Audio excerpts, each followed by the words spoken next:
नमस्कार, आप देख रहे हैं न्यूज़ मंच और मैं हूं विशाल वैभव। वक्फ बोर्ड संशोधन बिल को लेकर जहां विपक्ष जो है लगातार सरकार पर हमलावर है, तो वहीं सरकार जो है इस पे सत्ता पक्ष के लोग जो है इसका समर्थन करते हुए नजर आ रहे हैं। क्या कुछ कहा है बीजेपी प्रवक्ता और जेडीयू प्रवक्ता, आपको छोड़ जाते हैं तमाम तीनों प्रवक्ताओं के बयान के साथ। बने रहिए न्यूज़ मंच के साथ। न्यूज़ मंच के लिए विशाल वैभव, पटना। बोर्ड संशोधन बिल को लेकर लगातार बीजेपी का रही है कि जो है ये विपक्ष के द्वारा अफवाह फैलाया जा रहा है।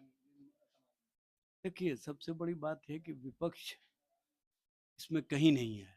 बिल कौन लाया? भारतीय जनता पार्टी। बिल किसके लिए लाया गया? उद्योगपति मित्र को बचाने के लिए।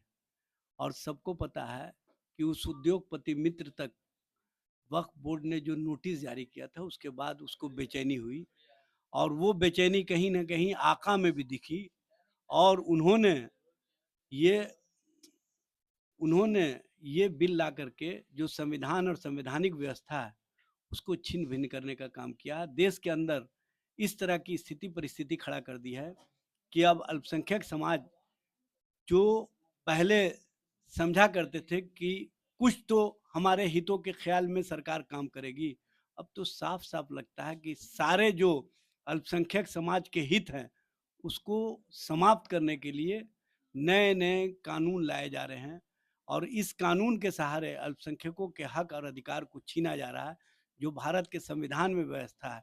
Article 15, article 16, article 29, article 30, article 44 इसमें है कि जो अपने धर्म के मान्यता के अनुसार धार्मिक कार्यों को करते हैं, उसको रोकने का अधिकार सरकार के स्तर से नहीं है और सबको पता है कि वक़्फ़ की जो ज़मीन है, वो कहीं न कहीं प्राइवेट ज़मीन है, वो मिल्कियत है किसी की और उस मिल्कियत पर सरकार का अधिकार कैसे हो जाएगा? सरकार उस मिल्कियत को अपने हाथ में लेना चाहती है, ताकि अपने लोगों को मन मुताबिक ज़मीन अलॉट कर सके। ये उसी तरह का है जैसे कृषि काला कानून लाया गया था, अपने उद्योग पति मित्रों को फ़ायदा पहुँचाने के लिए। ये उसी तरह का कानून था और सबसे बड़ी बात ये है कि इस बिल के माध्यम से जो राजनीति खेल लोग खेलते थे, उस खेल का कल पोल खुल गया और जनता दल यू के नेता ललन सिंह ने कल जिस तरह का वक्तव्य लोकसभा में दिया, ये स्पष्ट रूप से दिखा कि जनता दल यू अपने विचार को भारतीय जनता पार्टी में विलीन कर चुका है और भारतीय जनता पार्टी के विचारों के अनुसार अब जनता दल यू चल रहा है। नीतीश कुमार या जनता दल यू का अब कोई विचार नहीं रह गया। हमारे मुल्क में संविधान में और कानून में भी टाइम टू टाइम अनेकों संशोधन हुए हैं और होते रहे हैं। ये कोई अप्रत्याशित बातें नहीं है। कल पार्लियामेंट में वक्फ अधिनियम संशोधन बिल जो लाया गया, उस बिल को मैं बहुत ही सकारात्मक तौर पे देखती हूँ, क्योंकि इस संशोधित बिल में तमाम वर्गों के रिप्रेजेंटेशन की बात की गई, महिलाओं की, अति पिछड़े मुसलमानों की, और जो वक्फ हमारे पुरखों ने अपनी संपत्ति का किया था जिस उद्देश्य से कि मिस्कीन, गरीब, वंचित तबकों को उस संपत्ति का लाभ देकर के उनके बेहतर लाइवलीहुड में इसका इस्तेमाल हो, उनके जीवन यापन में उसका इस्तेमाल हो, उनके उत्थान के लिए इसका इस्तेमाल हो। तो इसी बिल के माध्यम से, संशोधित बिल के माध्यम से एक बेस्ट मैनेजमेंट, बेस्ट प्रबंधन की व्यवस्था की गई है ताकि वो स्पिरिट फुलफिल हो सके। लेकिन विपक्ष जिस तरह से इस बिल का, संशोधित बिल का विरोध कर रहा है, ये दुर्भाग्यपूर्ण है। उसे तो इस बिल का समर्थन करना चाहिए था।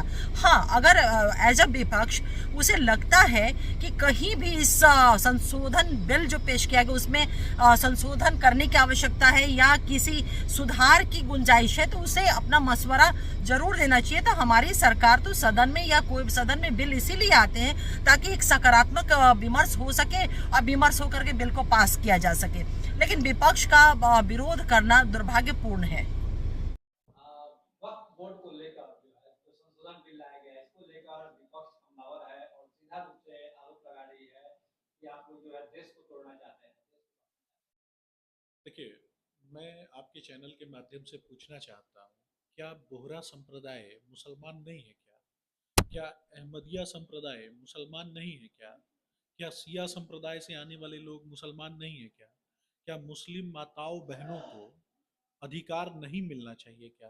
क्या मुस्लिम माताओं बहनों को इस्लाम को आगे बढ़ाने का अधिकार नहीं होना चाहिए क्या? उनकी जो संस्थाएं हैं उनको आगे बढ़ाने का अधिकार नहीं होना चाहिए क्या? ये बता दे आप।